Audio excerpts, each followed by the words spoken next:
Hello everyone. सो नया topic हमारा है आज के क्लास का परसेंटेज यील्ड।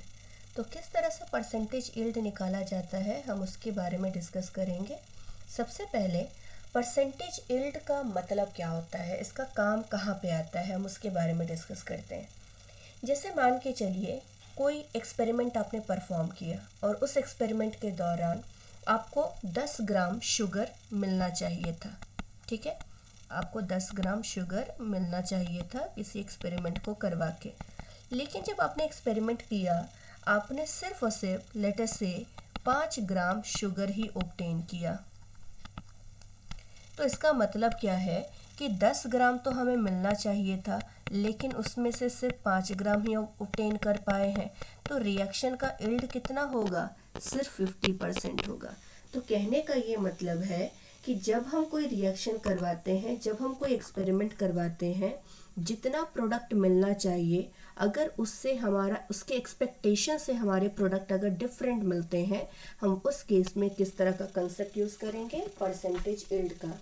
अब परसेंटेज यील्ड को निकालने का एक सिंपल सा रिलेशन है हमारे पास, और वो रिलेशन है एक्चुअल यील्ड या फिर एक्सपेरिमेंटल यील्ड कह लीजिए। मतलब एक्सपेरिमेंटली आपको कितना प्रोडक्ट मिला है डिवाइडेड बाय थ्योरेटिकली या कैलकुलेट करके हम कितना प्रोडक्ट बना सकते हैं। इनका रेशियो अगर आप 100 से मल्टीप्लाई कर देते हो तो आपको परसेंटेज यील्ड पता चल जाएगा। जैसे स्टार्ट करते हैं अपने पहले क्वेश्चन से। तो जो पहला क्वेश्चन है हमारा उसको अगर हम केयरफुली रीड करें तो हमें क्या कहा गया है कि 7.5 gram of nitrogen react with sufficient hydrogen the theoretical yield of ammonia. मतलब अमोनिया जो बनेगा नाइट्रोजन एंड हाइड्रोजन के बीच में रिएक्शन होने के बाद उसका आपको थ्योरेटिकल यील्ड दे दिया है, मतलब कैलकुलेटेड वैल्यू दे रखी है। तो थ्योरेटिकल यील्ड क्वेश्चन के हिसाब से हमें अमोनिया का कितना दिया गया है, 9.12 gram and 1.72 gram of ammonia is obtained by experiment. मतलब एक्सपेरिमेंटल वैल्यू कह लीजिए या एक्चुअल वैल्यू कह लीजिए, ये कितना दिया है अमोनिया का, ये दिया है 1.72 ग्राम। मतलब हम एक्सपेक्ट कर रहे थे कि अमोनिया 9.12 ग्राम बनना चाहिए, बट एक्चुअली में हमें सिर्फ अमोनिया कितना मिला है, 1.72 ग्राम मिला है। तो हमें अब इस रिएक्शन का परसेंटेज यील्ड पता करना है। तो percentage yield will be equal to actual yield which is experimental yield, this is nothing but 1.72 gram divided by theoretical yield which is nothing but 9.12, और सिंस परसेंटेज हमें निकालना है तो मल्टीप्लाई बाय 100 कर देते हैं। तो जब हम इसको सॉल्व करेंगे 172 इंटू 100 डिवाइडेड बाई 912, इसको सॉल्व करने से अप्रॉक्सीमेटली हमें 18.9% मिलता है, जिसको हम अराउंड 19% कह सकते हैं। मतलब इस रिएक्शन का यील्ड सिर्फ और सिर्फ कितना है, 19% ही है। मतलब हम सिर्फ 19% ही इस रिएक्शन के अंदर प्रोडक्ट को बना सकते हैं। क्वेश्चन नंबर 2 की अगर बात करें हम, तो क्वेश्चन नंबर 2 में क्या कहा गया है, what is the percentage yield if 13.1 gram of calcium oxide was actually produced when 24.8 gram of calcium carbonate is heated। मतलब अगर हम 24.8 ग्राम ऑफ कैल्शियम कार्बोनेट को हीट करके 13.1 ग्राम ऑफ कैल्शियम ऑक्साइड को बना पा रहे हैं तो उस रिएक्शन का परसेंटेज यील्ड कितना होगा। तो सबसे पहले अगर हम रिएक्शन को देखें तो कैल्शियम कार्बोनेट को हीट करने से हमें क्या मिलता है, calcium oxide and along with that CO2 मिलता है। अगर इस क्वेश्चन को गौर से देखा जाए तो सबसे पहले हम केयरफुली देख सकते हैं कि 100 ग्राम ऑफ कैल्शियम कार्बोनेट को हीट करके कैल्शियम ऑक्साइड कितना मिल सकता है, 56 ग्राम मिल सकता है, राइट।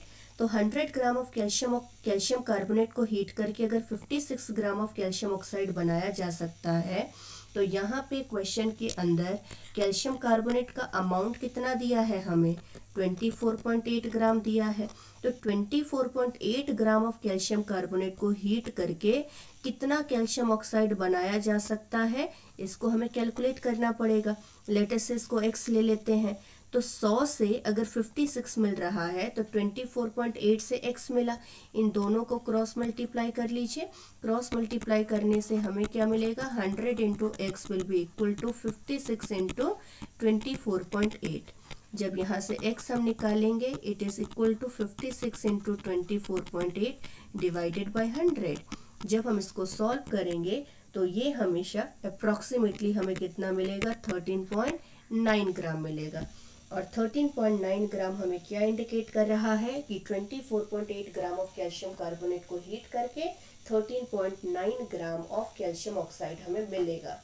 मतलब ये हमारा एक्सपेक्टेड प्रोडक्ट है, इतना मिलना चाहिए, जिसको हम क्या कहेंगे, थ्योरेटिकल यील्ड भी कहेंगे, मतलब इसको कैलकुलेटेड वैल्यू कहेंगे। ठीक है, ये हमारा एक्सपेक्टेड वैल्यू है, मतलब जितना हम एक्सपेक्ट कर रहे हैं कि इतना मिलना चाहिए, ये हमारा एक्सपेक्टेड वैल्यू है। लेकिन क्वेश्चन के हिसाब से कैल्शियम ऑक्साइड मिल कितना रहा है, 13.1। अब ये जो अमाउंट दिया है क्वेश्चन में, ये हमें कौन सा अमाउंट दिया है, एक्सपेरिमेंटली जो प्रोडक्ट मिला है कैल्शियम ऑक्साइड का। मतलब हमें एक्सपेरिमेंटल यील्ड क्वेश्चन के अकॉर्डिंग कितना दिया गया है, experimental yield is actually equal to 13.1 gram. तो 13.1 ग्राम हमारा एक्सपेरिमेंटल यील्ड है, थ्योरेटिकल यील्ड हमारा 13.9 ग्राम है। अब हमें यहाँ पे परसेंटेज यील्ड बताना है, तो परसेंटेज यील्ड इक्वल टू हमारा क्या होगा, एक्चुअल यील्ड। एक्चुअल यील्ड मतलब experimental yield which is equal to 13.1 divided by theoretical yield which is equal to 13.9 into 100। जब इसको हम सॉल्व करेंगे अप्रॉक्सीमेटली हमें ये वैल्यू मिलेगा 94.2%। मतलब इस रिएक्शन की यील्ड कितनी है, 94.2% है। इसी तरह से अगर हम क्वेश्चन नंबर नेक्स्ट की बात करें,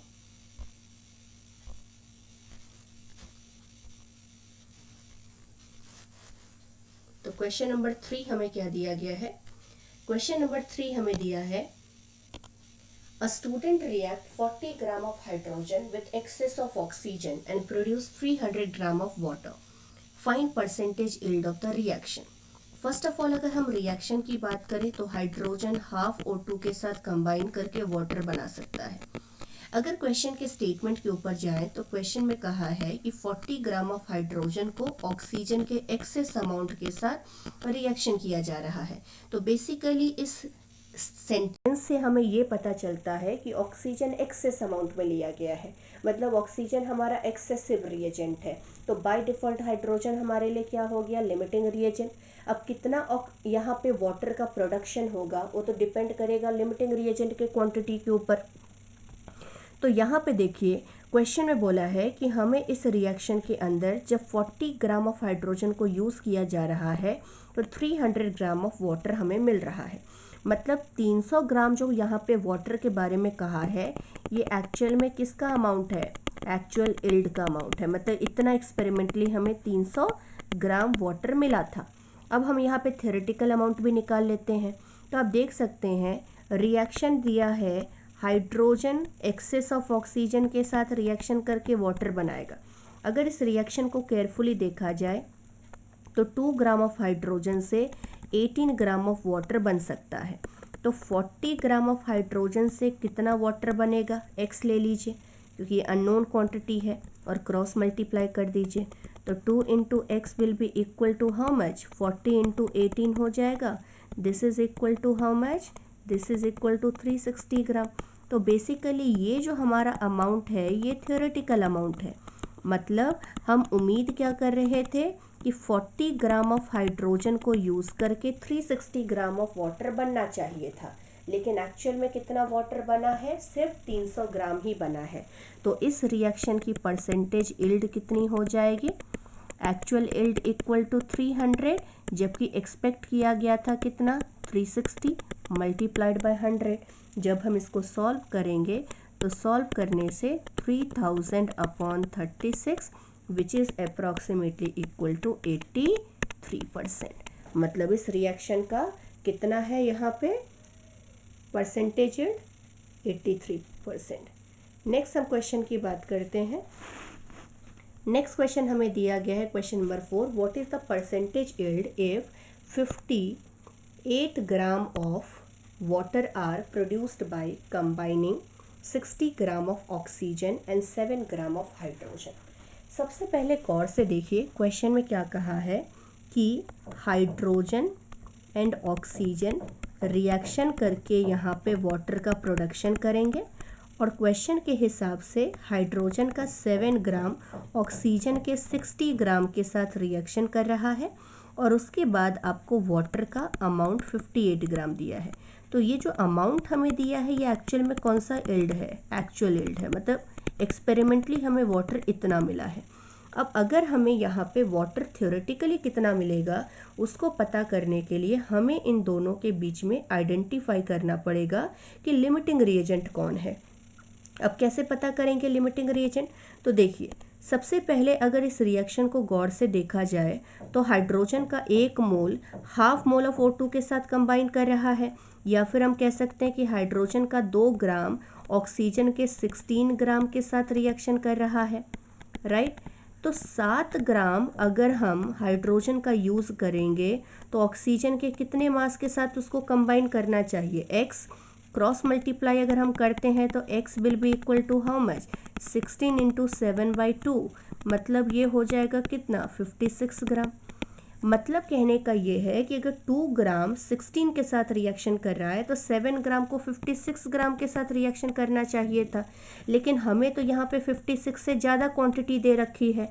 ऑक्सीजन हमें यहाँ पे 60 ग्राम दे रखा है, मतलब ऑक्सीजन की जितनी क्वांटिटी हमें चाहिए था उससे ज़्यादा मिला है। तो ये हमारे लिए क्या हो गया, एक्सेसिव रिएजेंट हो गया। तो ऑटोमेटिकली हाइड्रोजन हमारे लिए किसकी तरह काम करेगा, लिमिटिंग रिएजेंट की तरह। अब प्रोडक्ट कितना मिलेगा हमें ये सब कुछ डिसाइड करेगा आपका लिमिटिंग रिएजेंट। तो अब प्रोडक्ट के बेसिस पे देख लेते हैं। हाइड्रोजन का 1 मोल वाटर के 1 मोल को फॉर्म कर रहा है, तो 2 ग्राम से अगर 18 ग्राम आपका वाटर मिल रहा है तो 7 ग्राम ऑफ हाइड्रोजन से कितना मिलेगा वाटर, x मान लीजिए। तो यहाँ से x की वैल्यू कितनी आ जाएगी, x into 2 equal to 18 into 7, this is equal to how much, x equal to 63 gram. तो ये हमारा क्या है, this is nothing but our theoretical yield, मतलब ये हमारा क्या है, कैलकुलेटेड वैल्यू है। तो ये हमारा थ्योरेटिकल यील्ड हो चुका है। अब अगर हमें परसेंटेज यील्ड बताना है तो परसेंटेज यील्ड हमारा कितना होगा, थ्योरेटिकल यील्ड तो हमारा 63 ग्राम है और एक्चुअल यील्ड हमारा वाटर का कितना है, 56 है। इसको अगर इस रेशियो को 100 से मल्टीप्लाई कर दिया जाए तो 56 डिवाइडेड बाय कितना होगा, सॉरी 58, क्योंकि क्वेश्चन में हमें कितना दिया गया है, यहाँ पे 58 ग्राम हमें एक्चुअल यील्ड दिया है। तो 58 divided by 63 into 100, this ratio is going to be 92.06%।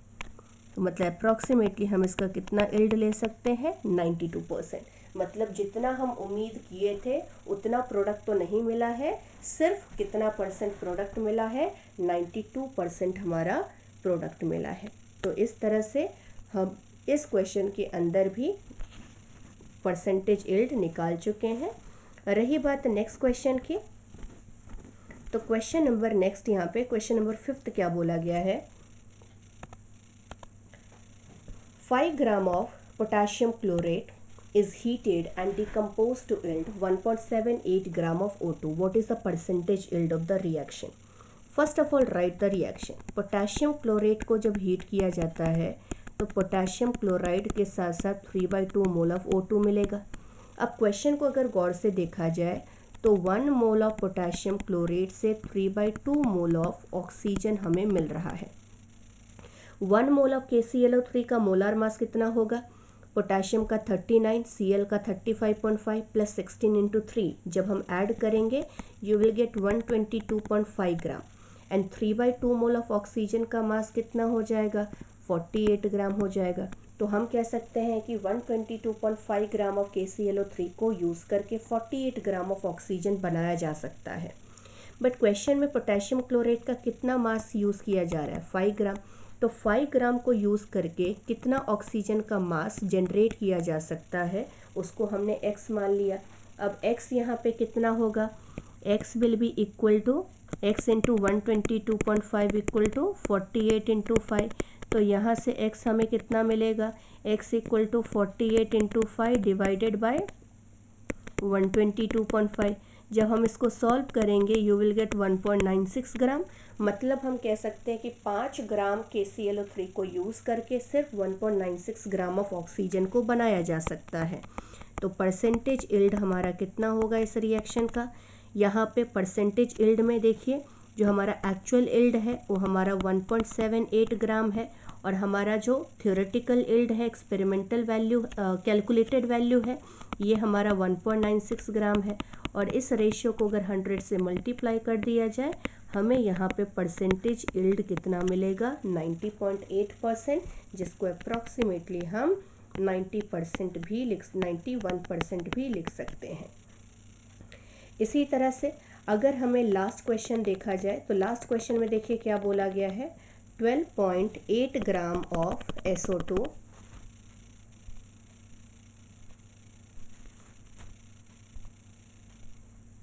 12.8 gram of SO2 react with 3.2 gram of oxygen to form SO3, and then if 6 gram of SO3 are produced then calculate percentage yield of the reaction। अब फिर से यहाँ पे reactions अगर आप गौर से देखेंगे तो हमें क्या कहा है, SO2 का रिएक्शन O2 के साथ होके SO3 बन रहा है। अगर इक्वेशन बैलेंस कर दिया जाए तो 2SO2 O2 के साथ रिएक्शन करके 2 मोल SO3 बना सकता है।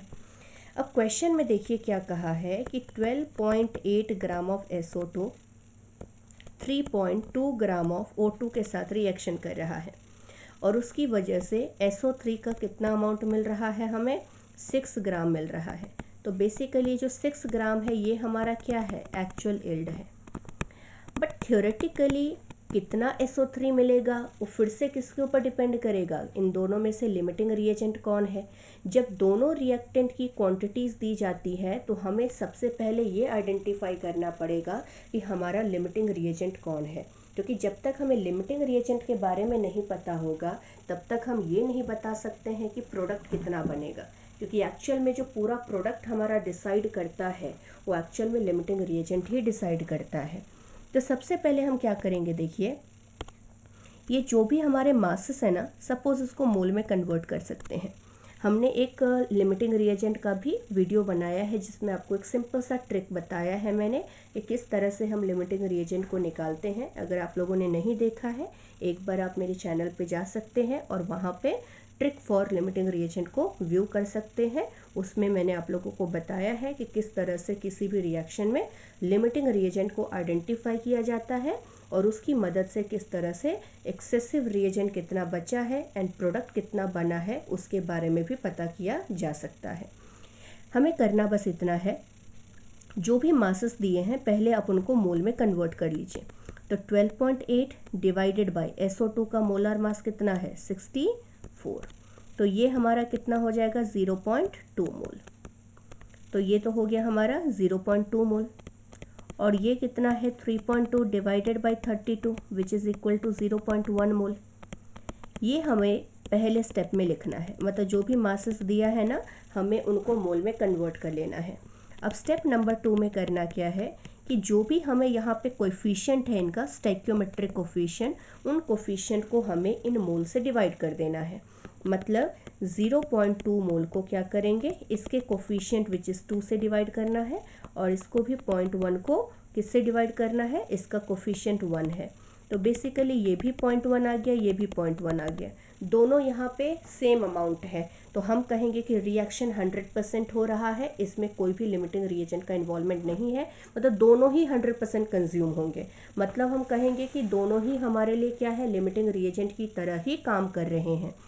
तो यहाँ पे देखिए अगर 0.1 मोल यहाँ पे SO2 का बन रहा है स्टेप 2 में और O2 का भी 0.1 मोल ही स्टेप 2 में बन रहा है, तो यही हमारे लिए क्या हो जाएगा, लिमिटिंग रिएजेंट, और ये भी हमारे लिए लिमिटिंग रिएजेंट की तरह बिहेव करेगा। अब number of mole of SO3 कितना बना प्रोडक्ट में वो कैसे निकालते हैं, number of mole of LR in step 2 which is 0.1 multiplied by the coefficient of the product and coefficient of the product is 2। मतलब यहाँ पे हम क्या कहेंगे 0.2 मोल ऑफ SO3 का फॉर्मेशन होगा। अब अगर मोल को मास में कन्वर्ट करना है तो मास ऑफ SO3 कितना प्रोड्यूस हुआ कैसे निकालेंगे, नंबर ऑफ मोल को मोलर मास के साथ मल्टीप्लाई करेंगे। ये सब कुछ मैंने लिमिटिंग रिएजेंट वाले वीडियो के अंदर बताया है, एक बार ज़रूर उस वीडियो को वॉच कीजिए एज वेल एज आप उस ट्रिक को समझिए। नंबर ऑफ मोल हमारा 0.2 है और मोलर मास SO3 का कितना होगा, सल्फर का 32 और यहाँ पे 16 इंटू 3 48, 48 प्लस 32 हमारा कितना हो जाएगा 80 हो जाएगा। This is equal to how much 16 gram. ठीक है, तो ये हमारा 16 ग्राम SO3 का एक्चुअली क्या है, थ्योरेटिकल अमाउंट है। मतलब इतना हम उम्मीद कर रहे थे कि इतना इल्ड होना चाहिए था, मतलब इतना बनना चाहिए था SO3, बट एक्चुअली में बना कितना है, सिर्फ 6 ग्राम ही बना है। तो परसेंटेज इल्ड हमारा कितना होगा, percentage yield will be equal to 6 divided by 16 into 100। अगर इसको सॉल्व करें, इसको और सिंप्लीफाई करके, तो 2 से कैंसिल हो जाएगा, 2 3 सा 2 8 सा, मतलब यहाँ पे हम कह सकते हैं 300/8। इसको फर्दर सॉल्व कर लीजिए, 2 से 150/4, इसको और सॉल्व करेंगे, this will be equal to 75/2, 75/2 will be equal to how much, this is equal to 37.5%। So सिर्फ इस रिएक्शन में कितना यील्ड बना है, 37.5%। थैंक यू सो मच बच्चों। अगर आप लोगों को वीडियो पसंद आ रहा है तो प्लीज़ मेरे वीडियो को लाइक एंड सब्सक्राइब कीजिए, एज़ वेल एज़ आप लोग जो बेल आइकन है उसको दबा दीजिए, ताकि आप लोगों को नए अपडेट्स मिलते रहेंगे और आपको नए नए ट्रिक्स भी आप लोगों को मैं प्रोवाइड करती रहूँगी, जो कि आप लोगों के लिए बहुत ही ज़्यादा यूज़फुल होगा upcoming NEET as well as JEE exams के लिए। Thank you so much.